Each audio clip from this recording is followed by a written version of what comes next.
Kamu pernah nggak sih ngerasa disakiti atau dimanipulasi oleh seseorang? Terus kamu nggak yakin apa yang sebenarnya terjadi. Dan ketika belakangan kamu akhirnya menyadari bahwa kamu sedang dimanfaatkan, kamu ngerasa sudah terlambat dan rasa jati dirimu sudah hilang. Jika demikian yang terjadi, kamu lagi nonton video yang tepat. Halo, apa kabar semuanya? Aku Eric, host The Financial Life. Pertama, love bomb. Love bomb adalah ketika seseorang menghujani kamu dengan banyak perhatian, kasih sayang, dikit-dikit kasih pujian. Mereka membuat kamu merasa seperti kamu adalah orang yang paling istimewa di dunia ini. Mereka mungkin selalu ngirimin chat, memberikanmu hadiah, dan terus-menerus memberimu pujian betapa amazingnya kamu. Awalnya mungkin terasa menyenangkan ya, karena sepertinya mereka sangat mempedulikan kamu. Tapi yang menarik adalah sering banget ya, love bomb itu cuma palsu. Love bomb adalah teknik yang mereka gunakan untuk bisa mengendalikan kamu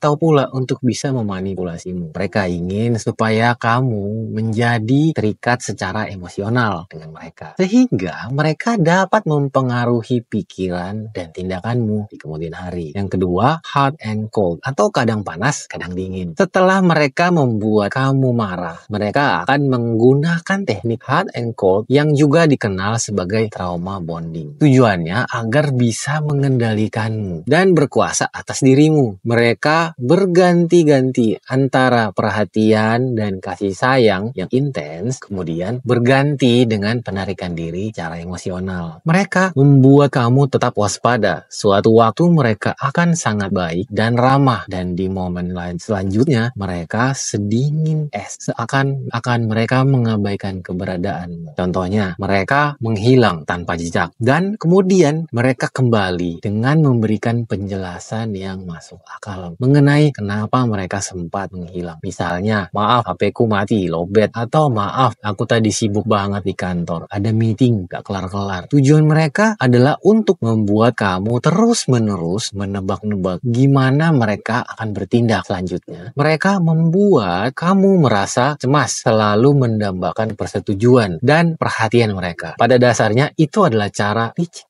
untuk membuat kamu sangat bergantung pada mereka. Dan itu benar-benar dapat mengacaukan pikiranmu. Ketiga, intermittent reinforcement. Intermittent reinforcement adalah ketika kamu gak selalu mendapatkan hadiah untuk sesuatu yang kamu lakukan. Contohnya seperti main judi. Kemenanganmu itu hanya merupakan faktor kejutan yang membuat kamu terus berusaha mau judi lagi, berharap untuk bisa menang yang lebih besar. Nah, itulah alasannya kenapa ada beberapa hal yang terasa begitu menarik ataupun membuat kecanduan. Intermittent reinforcement ini seperti sebuah misteri ya. Misteri kecil yang membuat kamu ketagihan. Tapi ini menjadi toksik ketika diterapkan dalam suatu relationship. Karena ketika seseorang menggunakan intermittent reinforcement dalam suatu relationship, itu berarti mereka sebentar baik-baikin kamu dan di lain waktu akan berubah jadi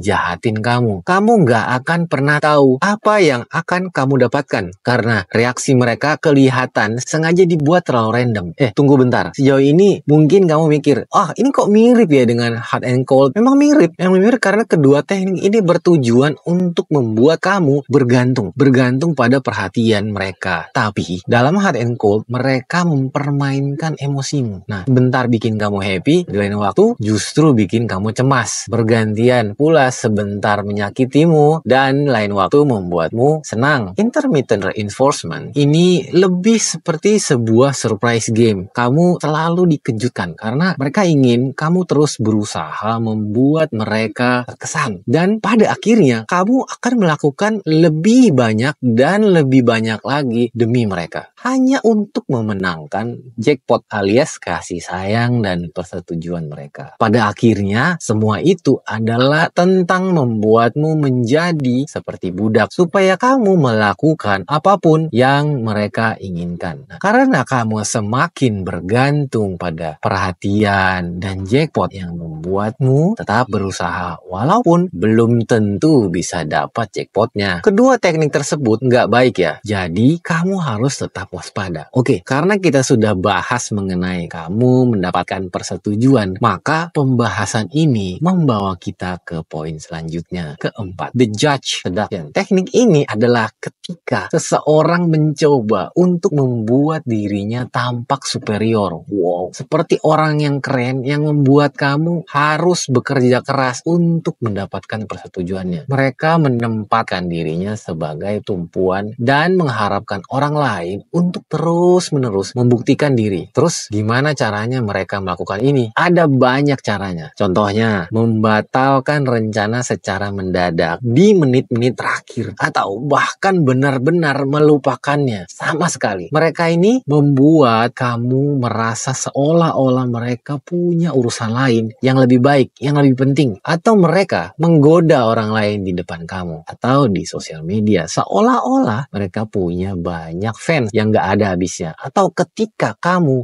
membicarakan tentang pikiran dan perasaan kamu atau curhat ya, mereka mungkin nggak tertarik atau mereka malah meremehkan seolah-olah mereka nggak terlalu peduli dengan kekhawatiranmu, dengan perasaanmu. Dan yang paling umum, mereka mungkin memerlukan waktu berjam-jam atau bahkan berhari-hari untuk membalas chat. Mereka membuat kamu merasa chat dari kamu itu nggak penting bagi mereka. Yang kelima, triangulation and competition. Inilah saat si manipulator mendatangkan orang ketiga, orang lain untuk membuat kamu merasa harus bersaing hanya untuk mendapatkan perhatian dan kasih sayang mereka. Mereka sengaja menimbulkan kecemburuan dan rasa insecure. Contohnya, mereka membandingkan kamu dengan mantannya atau alternatif calon pacar lainnya. Mereka mungkin ngomongin hal-hal seperti, mantanku selalu tahu cara memberi kejutan dengan hadiah yang luar biasa. Aku kangen deh, pengen digituin lagi. Atau si Alex, personal trainerku di gym keren banget, perutnya six pack. Dan dia itu pelari maraton loh. Dengan melakukan ini, mereka berharap untuk membuat kamu merasa harus bersaing untuk mendapatkan perhatian, kasih sayang dari mereka. Mereka menciptakan perasaan insecure dan ketidakpastian dalam suatu relationship. Ini seperti mengubah urusan pacaran menjadi sebuah kontes yang sangat toksik dan berbahaya. Keenam, harmless rejection. Let's say kamu udah cukup lama saling kenal dalam proses PDKT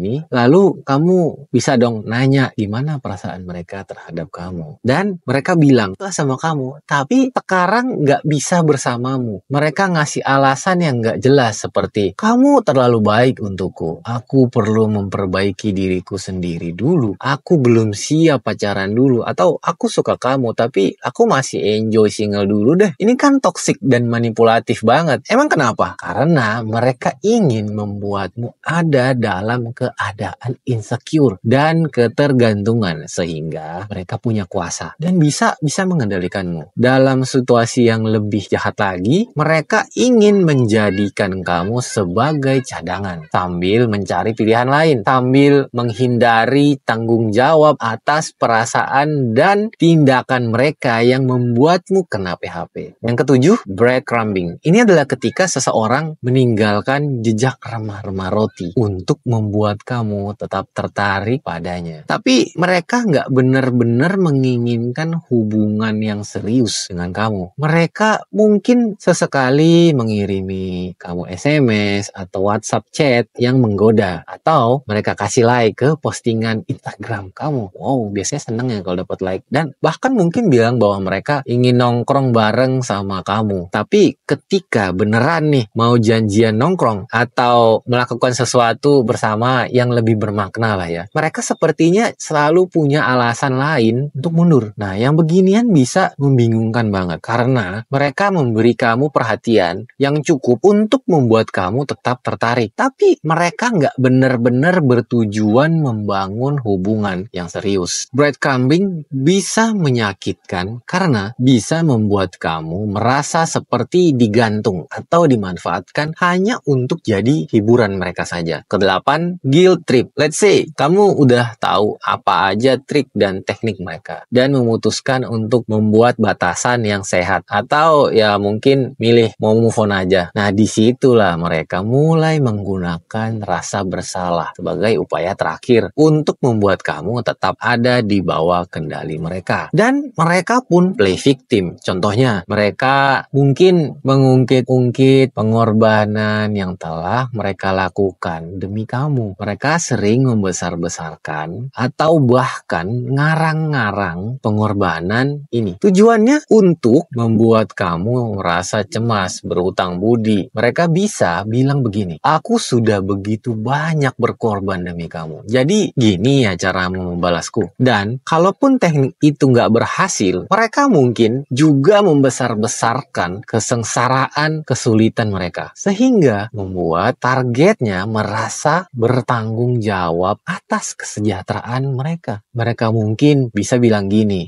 aku nggak bisa terus hidup tanpamu. Atau kamu adalah satu-satunya sumber kebahagiaan aku. Kalau semuanya juga gagal untuk sementara waktu, mereka akan menahan perhatian dan kasih sayangnya. Sengaja biar kamu merasa perlu mendapatkannya kembali melalui kepatuhan dan penurutan. Jangan sampai ketipu ya. Delete kontak, unfollow, atau sekalian blok mereka. Move on, karena kamu berhak mendapatkan yang lebih baik. Jadi, apa pendapatmu tentang teknik manipulasi ini? Kamu pernah digituin nggak? Kasih tahu ya dengan tulis di komentar di bawah. Semoga kamu sudah belajar banyak tentang cara mengenali dan melindungi dirimu dari perilaku toksik ini. Ingat, knowledge is only potential power. Real power comes from action. Semakin kamu memahami teknik ini, semakin siap kamu untuk mengenalinya ketika gejala dan tanda-tandanya mulai kelihatan. Relationship yang sehat dibangun atas dasar kepercayaan, rasa hormat, dan komunikasi terbuka, bukan permainan pikiran, apalagi manipulasi. Dalam relationship, jangan pernah merasa kamu harus memberikan toleransi terhadap 8 perilaku tadi. Kamu pantas diperlakukan dengan baik, dengan hormat, dan jujur. Jika kamu bertemu seseorang yang menggunakan teknik ini, penting untuk diingat agar kamu segera membuat batasan. Bicarakan secara terbuka dan kalau perlu, menjauhlah dari hubungan yang gak sehat. Like kalau video ini bermanfaat, subscribe. Kalau belum subscribe, subscribe. Thanks for watching.